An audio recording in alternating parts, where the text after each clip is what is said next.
बिस्मिल्लाहिर्रहमानिर्रहीम। फ़ैसला सालसी। फ़ैसला सालसी है क्या? या फ़ैसला पंचायती क्या है? क्या कानूनी तौर पर इसकी कोई इस तरह से वैल्यू है जिस तरह से इसकी वैल्यू समझी जाती है? तो बुनियादी तौर पर हमने देखा होगा कि हमारे मोहल्ले में, गांव में, देहात में, शहर में कभी इस तरह से मामलात होते हैं कि हम उसको किसी सालिस के पास भेज देते हैं कि जी फ़लाँ सालिस जो है वो हमारा इसका फ़ैसला कर दे। तो हम इखलाकी तौर पर, मुआशी तौर पर, समाजी तौर पर जो है वो मोरली इस चीज़ के बाउंड हो जाते हैं कि जो उस फ़ैसला सालिस कर देगा तो वो हमें काबिल कबूल होगा। तो क्या कानून में ऐसी कोई गुंजाइश मौजूद है कि जो सालिस है वो फ़ैसला कर दे तो वाकई आप पर वो बाइंडिंग होगा, वो काबिल अमल होगा और कानूनी तौर पे इसको कितनी प्रोटेक्शन हासिल? तो इसमें समझना ये होगा कि मोस्टली ये होता है कि बुज़ुर्गों में, दोस्तों में या रिश्तेदारों में किसी एक सीनियर को कह दिया जाता है कि जी आप हमारा फ़ैसला कर दें। एक स्टैम्प पेपर भी लिख दिया जाता है कि जी हमारा सालिस मुकर्रर हो गया और ये हमारा फ़ैसला कर देगा। सिर्फ इतनी सी बात पे सालिस ना मुकर्रर होता है, ना ही उसके फ़ैसले दिए जाने की कोई अहमियत होती है। चाहे आप 1200 का स्टैम्प पेपर लिखवा लें, 12 लाख का स्टैम्प पेपर लिखवा लें, कोई परनोट जो भी लिखवा लें, उस फ़ैसले की कोई कानूनी वैल्यू नहीं होती। हाँ, अगर आपने कानून के मुताबिक आर्बिट्रेशन का एक एक्ट मौजूद है 1940 का, तो उसकी रोशनी में आपने वो फ़ैसला किया है तो वो फ़ैसला कानूनी तौर पर उसको प्रोटेक्शन भी हासिल होगी। उसके लिए कुछ लवाज़मात हैं जो आर्बिट्रेशन एक्ट 1940 का है, वो इसके लवाज़मात बताता है। अगर वो आप लवाज़मात पूरे करेंगे तो वो आपका जो फ़ैसला है वाकई एक कानूनी हैसियत का हामिल होगा और वो दूसरी फ़रीक पे बाइंडिंग भी होगा और उसके कानूनी जो है मुहर्रिकात भी होंगे और उसको कानूनी तहफ़्फ़ुज़ भी हासिल होगा। तो 1940 का ये एक्ट जो बताता है उसका प्रोसीजर कुछ यूँ है, वो शॉर्टली मैं आपको बता देता हूँ। कोशिश करूँगा कि बहुत जल्द इसको कवर कर दूँ, इसी एक ही रो में इंशाल्लाह एक ही टर्न में जो है क्लियर हो जाएगा। वो इतना बड़ा एक्ट नहीं है। तो इसमें होता क्या है, इसकी दो अक़साम होती हैं। एक अक़साम होती है कि आपका कोई अदालत में कोई फ़ैसला या दावा किसी डिस्प्यूट पे, किसी प्रॉपर्टी का या कोई तनाज़ा आपका पेंडिंग है और अदालत में आपको उसका दावा चल रहा है और उसका दावे का अभी फ़ैसला नहीं हुआ, तो आप अदालत को कह सकते हैं कि आप हमें सालिस के पास भेज दें, हम उससे फ़ैसला करवा लेते हैं। एक तो ये मामला हो गया। एक ये है कि अभी आपका मामला कोर्ट में नहीं गया और आप घर बैठे हैं, तो आपने वो फ़ैसला सालिस के पास भेजना है, फिर भी आप सालिस के पास जा सकते हैं। तीसरा ये कि आप चाहते हैं, दावा तो अभी आपने दायर नहीं किया, लेकिन अदालत आपको सालिस दे और आप अदालत के हुक्म के मुताबिक सालिस मुकर्रर करवाएं।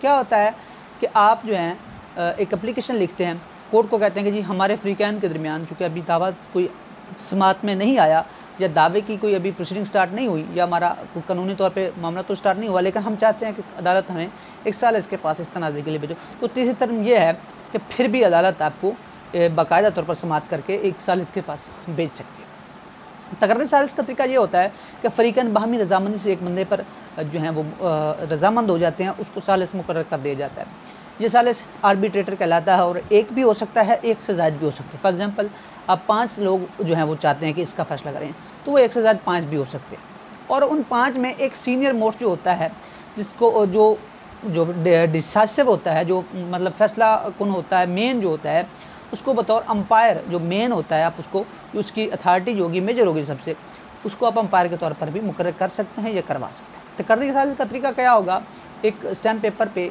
उसके फ़ैसले के तमाम लवाज़मात, तमाम जो आपके डिस्प्यूटेड फैक्ट्स हैं वो लिखे जाएंगे कि इस पॉइंट्स पर इस फ़ैसला जो है सालिस ने देना है और इस फ़ैसले को जारी करना है। कौन सालिस होगा, कहाँ पर होगा, इसकी कितनी जो है वो मुआवज़ा होगा, बिला मुआवज़ा होगा, क्या प्रोसीडिंग होगी, तो ये आपने मुकर्रर करना है। जब एक दफ़ा सालिस मुकर्रर हो जाता है तो 4 माह के अंदर अंदर उसको इसका फ़ैसला भी करना पड़ता है। ये कानूनी तौर पर बाइंडिंग है। हाँ, अगर किसी सूरत में 4 माह के अंदर वो फ़ैसला नहीं कर पाता तो कोर्ट में उसको मज़ीद टाइम बढ़ाने के लिए दरख्वास्त देनी पड़ती है कि जी मुझे इस वजह से मैं ये फ़ैसला 4 माह में नहीं कर पा रहा या नहीं कर पाया, तो मुझे टाइम जो है वो बढ़ा दिया जाए। तो फिर उसका टाइम कोर्ट बढ़ा भी सकती है। अभी तकर्रर सालिस हो गया तो सालिस के इसके बाद क्या इख्तियारात हैं, वो किस तरह से ये फ़ैसला करेगा, वो किस तरह से इस प्रोसीडिंग को कंडक्ट करेगा वो क्या, वो उसको तमाम इख्तियारात हासिल होंगे। फ़रीक़ैन को नोटिस करेगा, नोटिस करने के बाद फ़रीक़ैन को समाअत के लिए कोई जगह मखसूस कर सकता है, अपना डेरा मखसूस करता है, कोई भी न्यूट्रल प्लेस वेन्यू जो है वो मखसूस कर सकता है, उसकी मुख्तलिफ टाइम्स में प्रोसीडिंग कर सकता है। फ़रीक़ैन को समाअत कर सकता है, किसी गवाह को तलब कर सकता है, ओथ ले सकता है, हल्फ ले सकता है, किसी फ़रीक को दस्तावेज़ तलब कर सकता है कि फ़लाँ दस्तावेज़ लाएँ, डॉक्यूमेंट इंस्पेक्शन कर सकता है, डॉक्यूमेंट्स की तमाम प्रोसीडिंग कंडक्ट कर सकता है। इवन कि इन टाइम ऑर्डर भी जो कोर्ट की इजाज़त से वो कुछ जारी कर सकता है। फॉर एग्जांपल किसी चीज़ को एज इट इज़ जो है वो रोकना है तो इन टाइम ऑर्डर भी वो जारी कर सकता है। तो वो क्या करेगा, इस प्रॉपर प्रोसेस को जो है वो अडॉप्ट करते हुए वो प्रोसीडिंग कंडक्ट करेगा और उन तमाम प्रोसीडिंग में वो फ़ैसला देगा। जो वो फ़ैसला देगा वो अवार्ड कहलाएगा। अब अवार्ड उसने जारी कर दिया तो उस अवार्ड को क्या फ़ौरन से वो बाइंडिंग हो जाएगा? नहीं, उसके लिए आपको जाना पड़ेगा फिर से सिविल कोर्ट। कौन सी सिविल कोर्ट? जिस सिविल कोर्ट को उस तनाज़े का टेरिटोरियल और पेक्यूनियरी जुरिसडिक्शन हासिल होगी, उसी कोर्ट में जो है वो दोबारा आप वो एप्लीकेशन एक ले जाएंगे कि ये अवार्ड है, ये फ़ैसला है कि इसको रूल ऑफ कोर्ट बना दिया है। जिस तरह एक दावा दायर होता है, इसी तरह रूल ऑफ कोर्ट की एक एप्लीकेशन दायर होगी उसी सिविल कोर्ट में। उसमें ये अवार्ड लिखा जाएगा कि जी फ़लाँ शख्स जो है उसको हमने सालिस मुकर्रर किया था, जो भी हक़ाइक़ थे कोर्ट की तरफ से करवाया या ख़ुद से करवाया, तो उस शख्स ने ये जो है फ़ैसला दिया, इसको रूल ऑफ कोर्ट बनाया जाएगा। फिर अगर कोर्ट उसको सेटिस्फाइड करती है, एक तो इसकी अपील नहीं होती, विद ड्यू सम एक्सेप्शन होता भी ऐसा है, कभी कोई कानूनी कोई टेक्निकलिटी मामले में अपील भी हो जाती है, लेकिन मोस्टली इसकी अपील जो है वो इतनी जल्दी नहीं होती। अगर अपील करेंगे तो इन लिमिनी जो है वो खारिज हो जाती है। तो अदालत क्या करेगी, आपके उस रूल ऑफ कोर्ट को प्रोसीड करेगी। जिस तरह एक दावा चलाया जाता है उसमें दावा जवाब दावा होता है, इसमें दरख्वास्त आपकी वो रूल ऑफ कोर्ट की, उसमें जवाब दरख्वास्त लेगी, फिर आप दोनों फ़रीक़ैन की गवाही लेगी, तायीदी और तरदीदी शहादत लेगी, दस्तावेजी शहादत लेगी और उसके बाद फ़ैसला कंडक्ट करेगी। क्रॉस एग्जामिनेशन में होगा सेम प्रोसेस जो एक सिविल दावा में होता है, वो अडॉप्ट करते हुए आपके फाइनल डिक्री जारी करेगी। और वो डिक्री ऐसी होगी जैसे किसी एक दावे में जो है वो डिक्री जारी हुई है, तो उसकी अजरा भी ऐसे होगी जैसे एक दावे की डिक्री में एग्जीक्यूशन फाइल होती है, और फिर वो बाइंडिंग होगा। अगर कोर्ट समझती है कि ये फैसला गलत हुआ है, कानूनी नुकात इसमें नहीं देखे गए, कानूनी वाजमात पूरे नहीं किए, तो उस अवार्ड को वो सेट असाइड भी